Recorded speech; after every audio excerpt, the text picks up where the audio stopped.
छात्रा की मौत के मामले में आपको बता दें कि एसएफएल की रिपोर्ट आ गई है। इस रिपोर्ट में कई खुलासे हुए हैं। पुलिस ने आधिकारिक तौर पर माना है कि छात्रा के कपड़ों पर मानव शुक्राणु मिले हैं।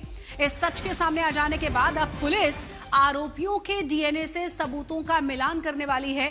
इस मामले में दूसरी बड़ी खबर यह है कि एफएसएल रिपोर्ट आने के बाद पटना एसएसपी ने चित्रगुप्त नगर की एसएचओ रोशनी कुमारी, कदम कुआं एसआई हेमंत झा, इन सबको निलंबित कर दिया है। तो इस वक्त की बड़ी और अहम खबर हम आपको बता रहे हैं। आपको बता दें, जानकारी है कि एसएसपी ने चित्रगुप्त नगर की जो एसएचओ है रोशनी कुमारी, साथ ही कदम कुआं एसआई हेमंत झा को निलंबित कर दिया है।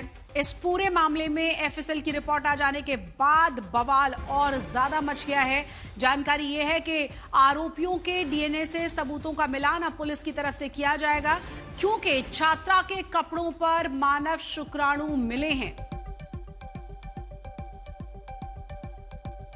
तो पटना नीट छात्रा की मौत के मामले में जबरदस्त हंगामा मचा हुआ है। रिपोर्ट में क्या क्या है वो हम आपको दिखा रहे हैं। छात्रा के अंडरगारमेंट्स पर स्पर्म मिले हैं। छात्रा के यौन शोषण की आशंका है और अब डीएनए जांच की तैयारी पुलिस की तरफ से की जा रही है। जो लगातार आरोप लगाया जा रहा था पुलिस पर, लापरवाही के आरोपों के साथ साथ मांग की जा रही थी कि सख्त से सख्त इस पूरे मामले में जांच होनी चाहिए। ज्यादा जानकारी के साथ हमारे संवाददाता शशि भूषण जुड़ गए हैं। शशि भूषण, और क्या क्या इस रिपोर्ट में सामने आया है? देखिए सफी, सबसे पहली बात कि 9 जनवरी को जो मामला सामने आया था पहली दफे, नीट की तैयारी करने वाली छात्रा जो पटना के चित्रगुप्त नगर थाना इलाके के शंभू गर्ल्स हॉस्टल में रहती थी, तो उस छात्रा को अस्पताल में एडमिट कराया गया था। परिजनों ने बाद में आरोप लगाया उसकी मौत के बाद कि उसके साथ दुष्कर्म की घटना हुई है। और हालांकि पुलिस ने कभी माना नहीं, पटना पुलिस इसको खारिज करते रही। और सबसे बड़ी भूमिका जो रही लापरवाही की, वो चित्रगुप्त नगर थाने की जो एसएचओ रोशनी कुमार रही, उनकी रही। और उनकी ही रिपोर्टिंग पर पटना के एएसपी अभिनव कुमार, एसएसपी कार्तिकेय शर्मा, मतलब आप समझिए कि एक थाना प्रभारी, थाना अध्यक्ष की रिपोर्टिंग जो गलत रही, उसकी वजह से एक तो हंगामा हुआ, दूसरा पटना पुलिस की भद्द पीटी है इस मामले में। बाद में एसआईटी बनाई गई बिहार पुलिस की तरफ से।